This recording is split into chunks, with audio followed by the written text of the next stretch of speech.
जय हिंद साथियों, most welcome आप सभी का। हरियाणा ग्रुप डी 2026 के लिए हिंदी की क्लास आपके लिए शुरुआत कर दी गई है। तो आप सब लोग बोले थे हिंदी करवाइए, इंग्लिश करवाइए। तो हमारी इंडिया जीके की क्लास आती थी डेली सुबह 11 बजे। उसका सिलेबस हमारा कंप्लीट हो चुका है। बाकी डेली मॉक टेस्ट होता है रात को 9 बजे, उसके अंदर आपको इंडिया जीके करवाई जाती है, उसको आप कवर करते रहिए। बस आपके 15/15 इंडिया जीके के अंदर आएंगे।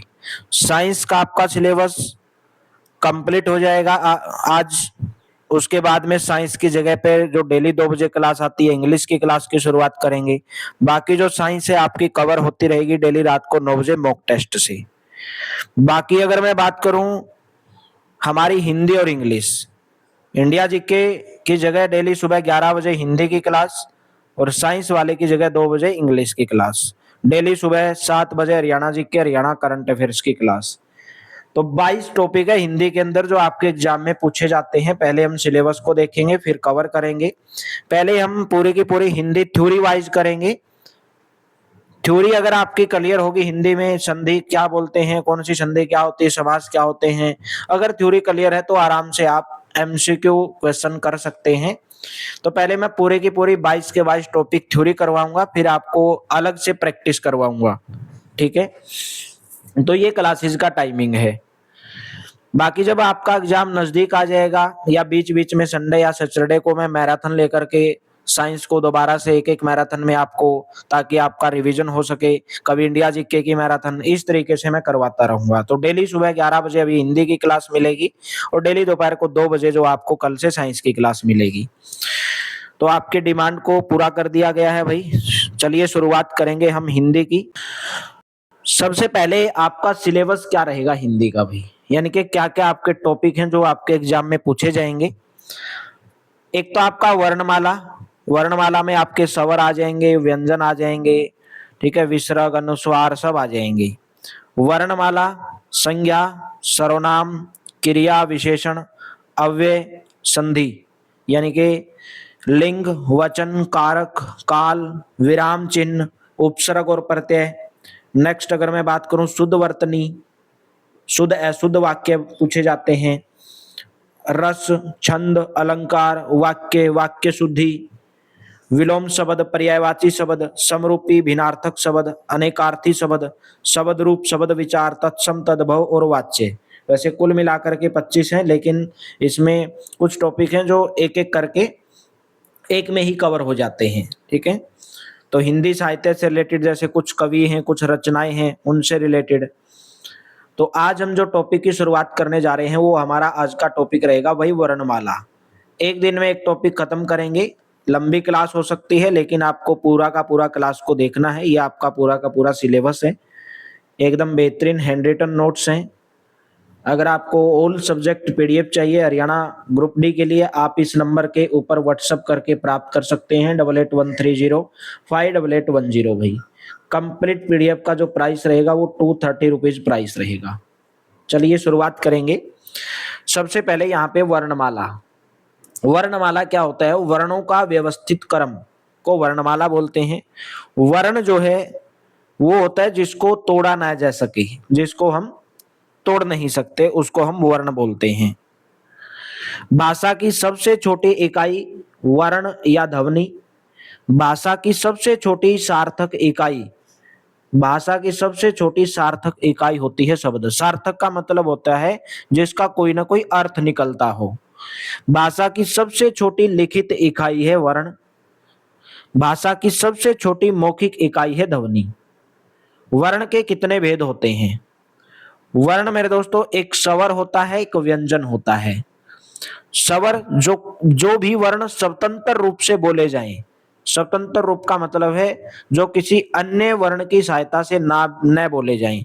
जैसे ए, आ, छोटी, बड़ी, छोटाऊ, बड़ाऊ, री, ए, यहाँ पे ए है, ए, आई, ओ, औ, ये सब क्या है? स्वर हैं। और जो अंग है और जो अंग है उनको हम क्या बोलते हैं? अयोग वाह बोलते हैं। और अंग यहाँ पे क्या है? अनुस्वार। और अंग क्या है? विसर्ग। और व्यंजन किसको बोलते हैं? जो भी वर्ण स्वरों की सहायता से बोले जाएं, जो भी वर्ण स्वरों की सहायता से बोले जाएं उनको व्यंजन बोलते हैं। जैसे क है, तो कै को कै प्लस के ए, ख को ख प्लस ए, पै को पै प्लस ए, जय को जय प्लस ए। इनके जो भी वर्ण स्वरों की सहायता से बोले जाएं उसको हम व्यंजन बोलते हैं। लिखने के आधार पर स्वरों की संख्या होती 11 लिखने के आधार पर, और बोलने के आधार पर स्वरों की संख्या होती 10, उसको री छोड़ दिया जाता है उसके अंदर। बोलने के आधार पर स्वरों की संख्या 10 होती है, लिखने के आधार पर स्वरों की संख्या 11 होती है। स्वरों के कितने प्रकार होते हैं? स्वरों के प्रकार होते हैं ह्रस्व स्वर, दीर्घ स्वर और प्लुत स्वर। ह्रस्व स्वर बोलने में कम समय लगे, जैसे ए, ई, छोटा ऊ, री, यानी कि ह्रस्व स्वर कितने होते हैं? 4 होते हैं। वहीं पे दीर्घ स्वर ह्रस्व से 2 गुना समय लगे, जैसे एक तो मैं ए बोलूं, एक बोलूं आ, बड़ी ई, बड़ाऊ, ए, ऐ, ओ, औ। और दीर्घ स्वर को आप क्या बोल देते हैं? संयुक्त स्वर भी बोलते हैं, यानी कि जो ए, ऐ, ओ, औ है ये क्या है? संयुक्त स्वर हैं। तो दीर्घ स्वरों की जो संख्या वो कितनी होती है? 7 होती है। प्लुत स्वर ह्रस्व से 3 गुना समय लगे, जिसको खींच कर बोला जाए, जैसे हम बोलते हैं ओम राम, ये क्या है? ये प्लुत स्वर हैं। तो स्वरों के ह्रस्व स्वर, दीर्घ स्वर और प्लुत स्वर। जैसे ए प्लस ई से मिलकर के क्या बना? ए बना। ए प्लस ए से आई बना, ए प्लस ऊ से मिलकर के ओ बना, ए प्लस ओ से औ बना। और यहाँ पे ओ के ऊपर अगर ये चांद लगा दें भाई, तो आगत स्वर बोला जाता है इसको। और ये कहां से आया है? अंग्रेजी से आया है। जैसे हम एग्जाम्पल के लिए लिखते हैं डॉक्टर, तो ये जो ओ है उसके ऊपर जो हम लगाते हैं इसको हम क्या बोलते हैं? आगत स्वर बोलते हैं। ठीक है।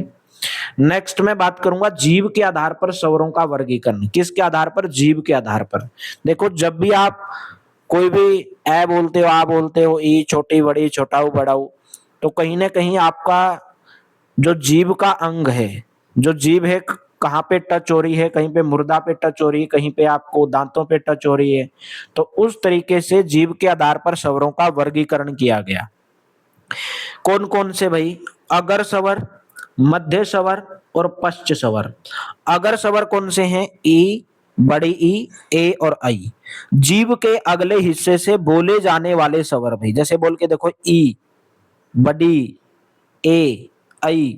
तो आपका जो जीभ वाला आगे का भाग है वो नीचे दांतों को लग रहा है, तो जीभ के अगले हिस्से से बोलने वाले स्वर को अगर स्वर, अगर का मतलब आगे, ई बड़ी, ए बड़ी।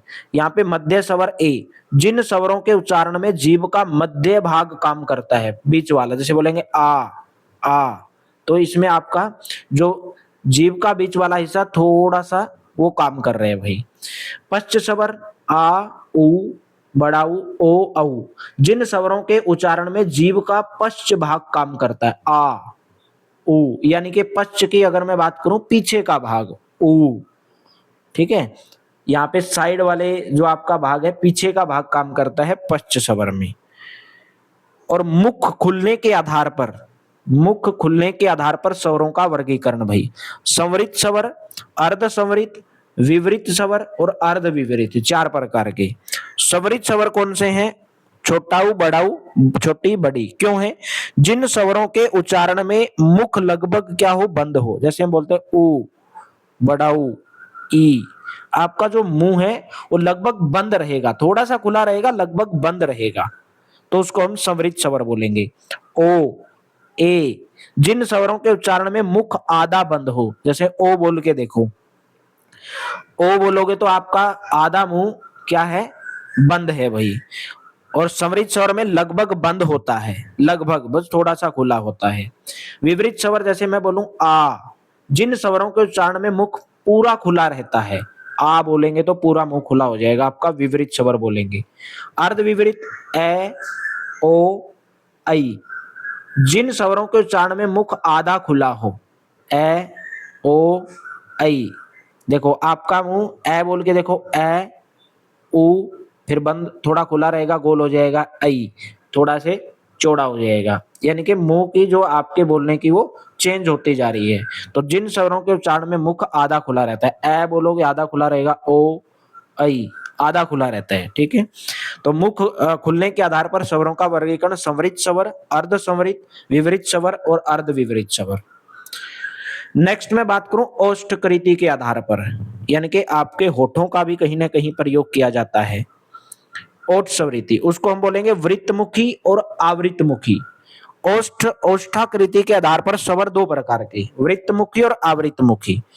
वृत्तमुखी कौन से होते हैं? जिन स्वरों के उच्चारण में ओठ गोलाकार होते हैं, यानी कि आपके जो होठ हैं वो गोलाकार होंगे। जैसे बोलोगे ऊ, ऊ, ओ, ओ, यानी कि जो आपके होठ हैं वो गोलाकार हैं। जिन स्वरों के उच्चारण में होठ वृत्तमुखी यानी कि गोलाकार नहीं होते, आ, ई, ए, ऐ, यानी कि आपके होठ गोलाकार नहीं है, तो उसको हम बोल देंगे आवृतमुखी स्वर।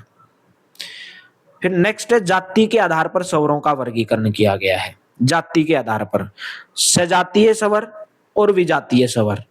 सजातीय स्वर वो होते हैं जो किसी न किसी के साथ में जुड़ करके विजातीय बन जाते हैं।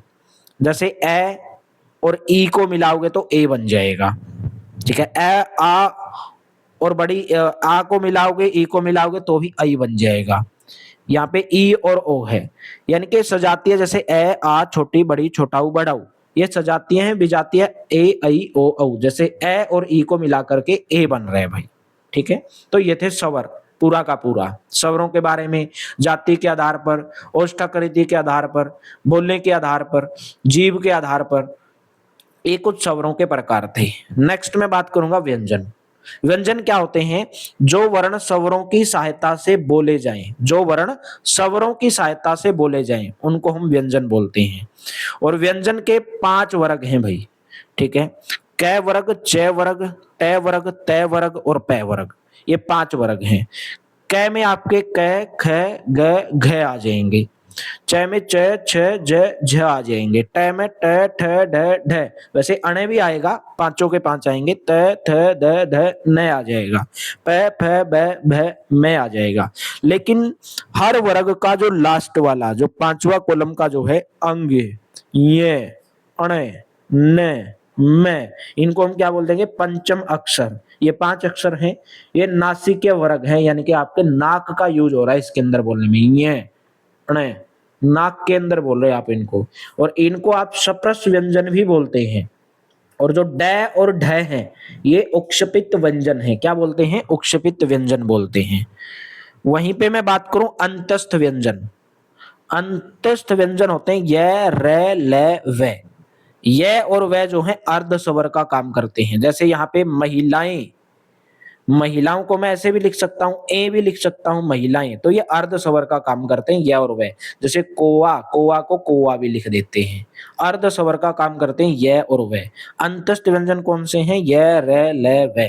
और प्रकंपित, लुंठित वर्ण जिसको बोलते हैं प्रकंपित, यानी कि जिसको बोलने में कंपन होती है। जैसे बोलते हैं र, र, कंपन हो रही है।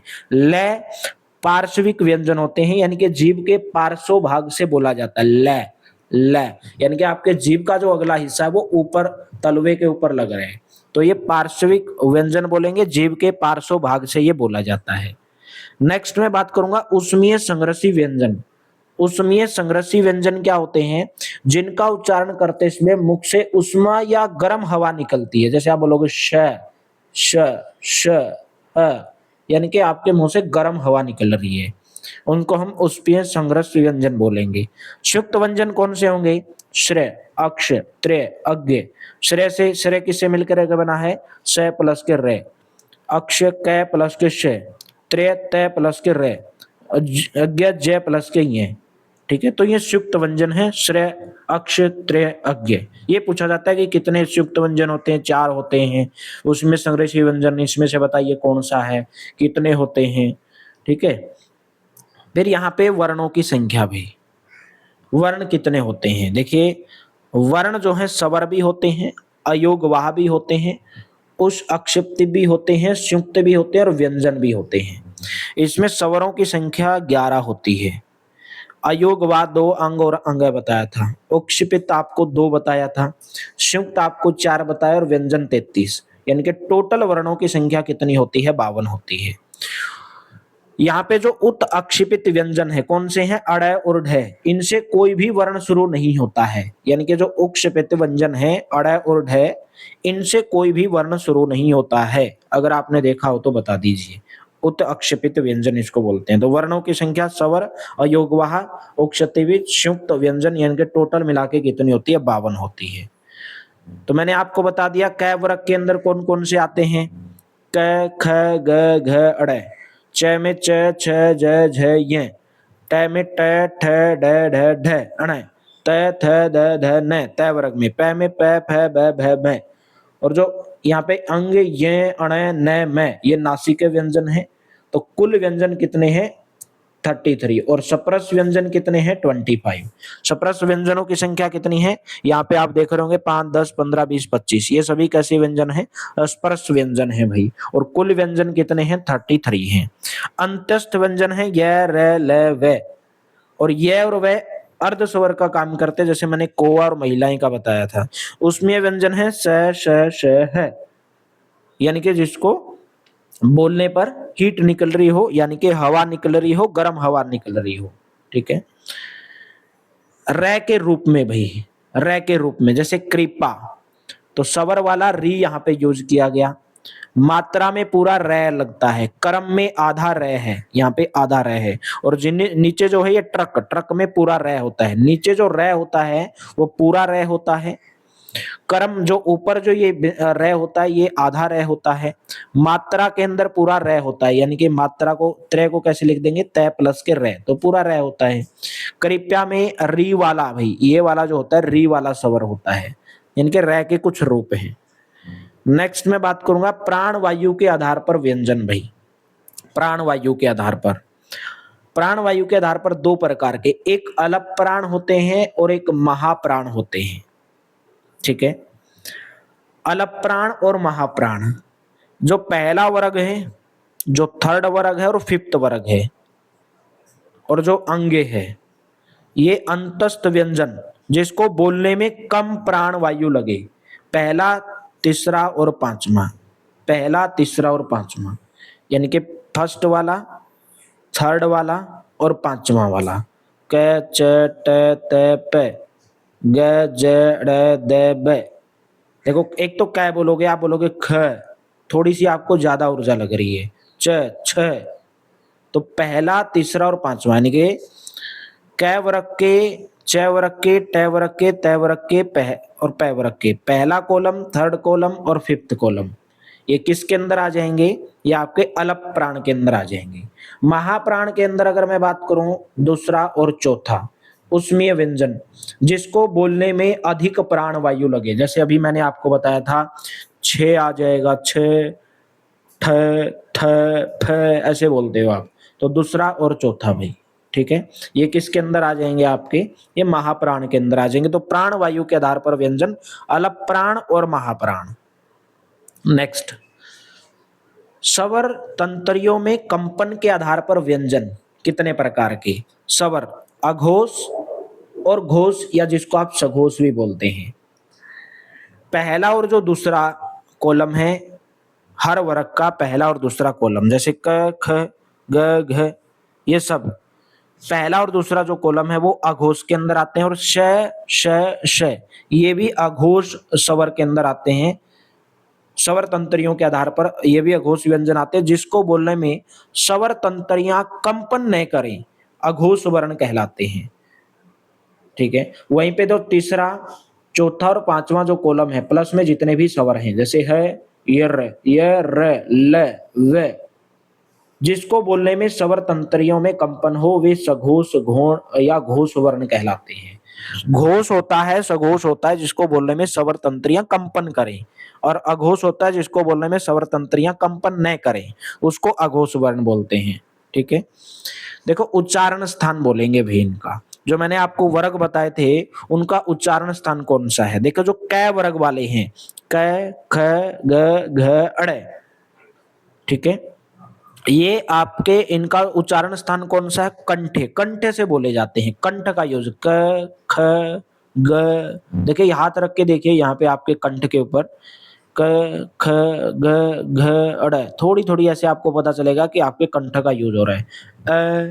अ, आ, है, ये विसर्ग और अंग, ए, आ, है, ये भी कंठे के अंदर आते हैं। इनके उच्चारण स्थान कौन सा है? कंठे। नेक्स्ट मैं बात करूंगा तालव्य। यानी कि जिसके अंदर आपका तलुआ का यूज होता है, च वर्ग वाले, च, छ, ज, झ, ये, और इसके अंदर आपके ई, ये और से, ये भी तालव्य इनका उच्चारण स्थान है। ट वर्ग वाले आते हैं मूर्धन्य के अंदर, ट, ठ, ड, ढ, अण, री, र, श, ये मूर्धन्य। दंत्य, दांत का प्रयोग, त, थ, द, ध, न, आपकी जीभ आ रही दांतों के बीच में, तो दंत्य वर्ग, यानी कि ल, स, ज, ये भी दंत्य वर्ग के अंदर आते हैं, इनके उनका उच्चारण स्थान दंत्य है। ओष्ठ, यानी कि होठ का प्रयोग, प, फ, ब, भ, म, उ, बड़ा ऊ, यानी कि आपके ऊ के अंदर आपके होठ गोल हो रहे हैं, तो ये भी किसके अंदर आ जाएंगे, ओष्ठ्य के अंदर। तो ये इनका उच्चारण स्थान है, क वर्ग का कंठे, च का तालव्य, ट का मूर्धन्य, त का दंत्य और ओष्ठ्य का पै वर्ग। ठीक है। कंठ तालव्य, जिसके अंदर आपका कंठ का भी और आपके तालव्य का भी यूज होता है, ऐ, ए, ऐ, देखो अगर बोल के देखोगे ए, ऐ, तो आपके कंठे का भी और तालव्य का भी यूज हो रहा है। कंठोष्ठ, कंठोष्ठ का मतलब ओ, औ, आपका कंठ का भी और आपके होठों का भी। कंठोष्ठ का मतलब आपके कंठ का भी और होठों का भी यूज हो रहा है। दंतोष्ठ, आपके दांतों का भी और होठों का भी, व, फ, ठीक है, तो ये दंतोष्ठ आ जाएंगे।